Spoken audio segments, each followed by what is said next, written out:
Shalom, shalom bien-aimés, que Dieu vous bénisse. Je suis le révérend Gustave Ambenzé. Je viens à vous comme tous les mois à l'occasion de ce nouveau mois que Dieu nous accorde, qui se trouve être le dernier mois de l'année 2024, le mois de décembre. Nous avons 31 jours, bien-aimés, à présenter au Seigneur. Tout nouveau mois est un terrain vide qu'il nous faut garnir. Eh bien, mais un ensemble d'opportunités. Il y a un programme de Dieu qui doit se manifester dans votre vie, dans votre famille et dans votre nation. C'est comme cela que nous venons consacrer ce mois de décembre, recommander ce mois de décembre, sanctifier ce mois de décembre, dédier ce mois de décembre, dédicacer ce mois de décembre, afin qu'en ce mois de décembre, vous ne viviez pas les dictats des méchants, vous ne soyez pas sous l'influence de l'ennemi, mais que vous viviez le plan parfait de Dieu, la volonté parfaite de Dieu pour vous et pour votre famille. Le mois de décembre, c'est le dernier mois de l'année. La Bible dit, il vaut mieux la fin d'une chose son commencement. Mais nous avons une écriture qui va nous aider, bien-aimés, à parler sur le mois de décembre. Job, chapitre 19, versets 25 à 27, dit ceci. Mais je sais que mon Rédempteur est vivant et qu'il s'élèvera le dernier sur la terre. Parce que c'est le dernier mois de l'année. C'est donc le mois du Rédempteur. Une autre version dit, ça doit être le Semeur dit, je sais que mon défenseur est vivant. Il s'élèvera le dernier. En ce dernier mois de cette année 2024, je prie que ton Rédempteur se lève. Je prie que ton défenseur se lève. Celui qui défend ta famille, celui qui défend ta cause, qui se lève pour défendre son bien-aimé que tu es et ta famille. Job avait tout vécu, mais il espérait contre toute espérance. Parce que rien n'est impossible à Dieu. Il reste encore 31 jours, bien-aimés, pendant lesquels nous pouvons vivre la puissance de Dieu. Je sais que mon Rédempteur est vivant. Job continue, quand ma peau sera détruite, il se lèvera. Quand je n'aurai plus de chair, je verrai Dieu. Oui, même quand pour le monde il n'y aura plus d'espoir. Bien-aimés, ceux qui ont espéré l'Éternel, ils s'attendent à l'intervention du Rédempteur. Que le Seigneur intervienne. Que le Seigneur change la donne. Pour toi, les choses ne se passeront pas comme les hommes ont décidé. Job a dit, je verrai Dieu. C'est-à-dire, je ne mourrai pas de cette situation. Il continue, je le verrai et il me sera favorable. Je proclame sur toi en ce mois de décembre la faveur de Dieu. Que Dieu te soit favorable. Là où tu as essuyé, tu as rencontré l'adversité, la haine, la méchanceté, l'hostilité gratuite. Que Dieu te soit favorable. Quand Dieu approuve les voies d'un homme, il dispose favorablement à son égard, même ses adversaires. Que Dieu change toutes choses en ta faveur. Job dit, mes yeux le verront, et non ceux d'un autre. Job refuse que sa foi soit célébrée à titre posthume. Job refuse qu'on parle de ses exploits à titre posthume. Il dit, mes propres yeux verront les résultats de ma consécration. Je verrai la fidélité de Dieu. Bien-aimé, tu as servi Dieu cette année. Tu as cherché la face de l'Éternel. La Bible dit que ceux qui s'approchent de Dieu croient que Dieu existe et qu'il est le rémunérateur de ceux qui le cherchent. Tu n'auras pas cherché Dieu en vain. Tu ne te seras pas consacré en vain. Que tes yeux voient sa gloire. Que tes yeux voient l'œuvre de sa main. De tes propres yeux, que tu vives le salaire de ta consécration. Dieu ne te paiera pas par la honte. La mort ne sera pas ton salaire. Non, Dieu est fidèle. La Bible dit, celui qui a fait la promesse est fidèle. La Bible dit, celui qui a commencé cette œuvre vous la rendra parfaite. Il est fidèle, il est celui qui le fera, celui qui vous a appelé.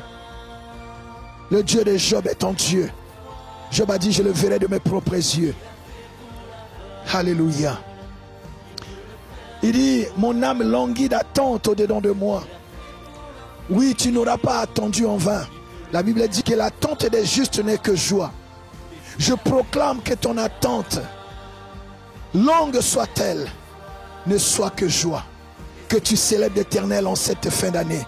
Que tu loues l'Éternel en ce mois de décembre. Et je déclare que ce mois de décembre pour toi est le mois de témoignage, est le mois de récompense, est le mois d'achèvement. Il y a un chantier qui doit s'achever. Dieu fait des choses achevées. Il a dit, j'ai commencé, j'acheverai.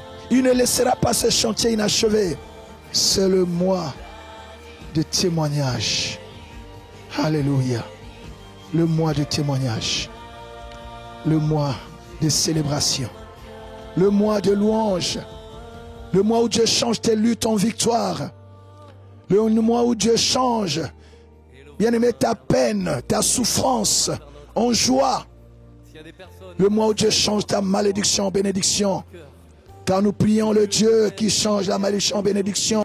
Il n'est pas un Dieu injuste pour ne pas tenir compte de ton travail. La Bible dit dans Hébreux 6, verset 10, Dieu n'est pas injuste pour oublier votre travail et l'amour que vous avez montré pour son nom, ayant rendu et rendant encore des services aux saints. Dieu n'a pas oublié ta consécration.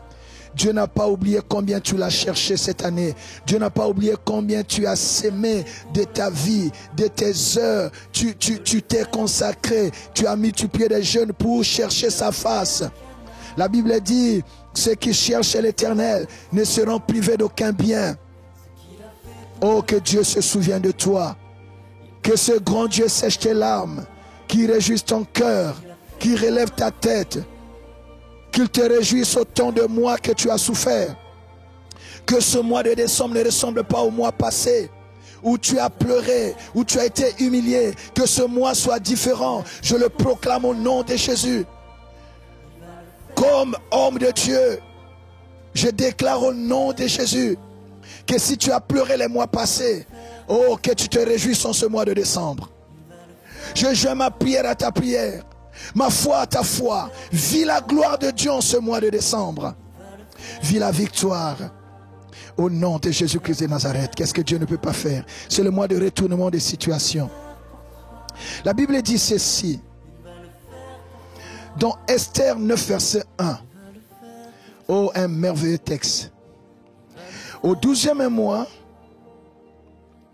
jour où, le mois où devait s'exécuter l'ordre et l'édit du roi. Qu'est-ce que disait cet édit? Qu'on devait exterminer tous les Juifs.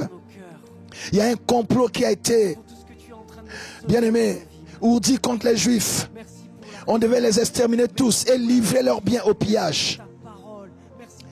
Mais ce jour-là, où les ennemis des Juifs espéraient dominer sur eux, ce fut le contraire.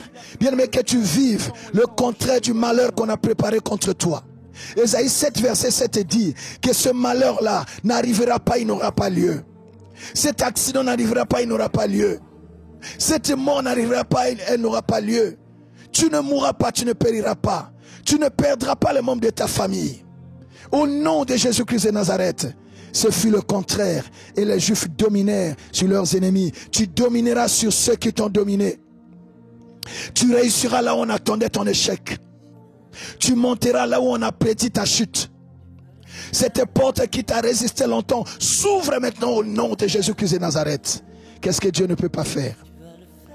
Tu vis la gloire de Dieu. Si tu crois, tu dis Amen et Dieu le fait.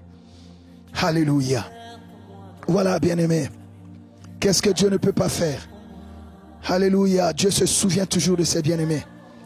Il s'est souvenu de Tabitha. On a invoqué le Dieu que Tabitha a servi. Et Tabitha est revenu à la vie. Il a dit, Corneille, ta prière a été exaucée.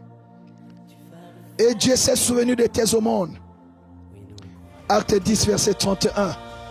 Je déclare, comme Élie a déclaré à Anne, que tes prières sont exaucées. Au nom puissant de Jésus. Et Dieu s'est souvenu de tes sacrifices. Qu'il en soit ainsi. Au nom de Jésus-Christ de Nazareth. Il a dit un livre de souvenirs pour ceux qui craignent l'Éternel et qui honorent son nom. Que le livre de souvenirs de Dieu soit ouvert à la page de ton nom. Je réveille la mémoire de Dieu pour toi. Que ce grand Dieu se souvienne de toi. Qu'il se souvienne de ta famille. Qu'est-ce que Dieu ne peut pas faire? Il a dit, j'honorerai celui qui m'honore. Sois honoré par ce Dieu que tu as servi. Même si les hommes se sont engagés, décidés à te déshonorer, à te mépriser. Mais que le Dieu que tu as servi t'honore. Lui qui n'oublie pas, qui t'honore. Au nom de Jésus-Christ de Nazareth. Je bénis le nom du Seigneur sur toi. La mort ne franchira pas le seuil de ta porte. Sois couvert par le sang de Jésus, toi et ta famille. Ceux qui demeurent sous l'abri du toit reposent à l'ombre du Tout-Puissant. Que les anges de Dieu t'accompagnent et que vous entriez en 2025 au complet. Personne ne périra. Paul a dit, personne ne périra parmi vous. Personne ne périra dans votre maison. Personne ne manquera à l'appel. Soyez sécurisés, soyez protégés. Au nom de Jésus-Christ de Nazareth, que tous les plans, les complots des méchants échouent au nom de Jésus. Vivez la gloire de Dieu et que Dieu vous étonne. C'est dans le nom puissant de Jésus que j'ai prié et j'ai déclaré cette bénédiction sur vous. Partagez cela à vos bien-aimés. Partagez cette bénédiction à vos frères, à vos sœurs. Le mois de décembre est béni pour vous. Celui qui osera vous imposer autre chose que la paix, la bénédiction de Dieu, qu'il tombe sous votre pouvoir. Il est écrit, celui qui vous trouble sera troublé. Que Dieu trouble ceux qui vous ont troublé toute cette année. Il est écrit, il est de la justice de Dieu de rendre la souffrance et l'affliction à ceux qui vous ont affligés. Que vous voyez la rétribution des méchants. Que Dieu vous bénisse. Au nom de Jésus-Christ de Nazareth. Un mois de célébration, un mois de témoignage. C'était votre bien-aimé, le révérend Gustave Ambenzé. Et nous avons béni pour vous le mois de décembre. C'est là dans le puissant et glorieux nom de notre Seigneur Jésus-Christ. Alors, à très bientôt, tous ensemble, nous allons célébrer notre Dieu très bientôt. Et nous allons avec vous encore bénir le mois de janvier 2025, parce que vous et votre famille, vous entrerez tous en 2025. À très bientôt, nous reviendrons à vous pour vous donner d'autres programmes. Que Dieu vous bénisse. Shalom.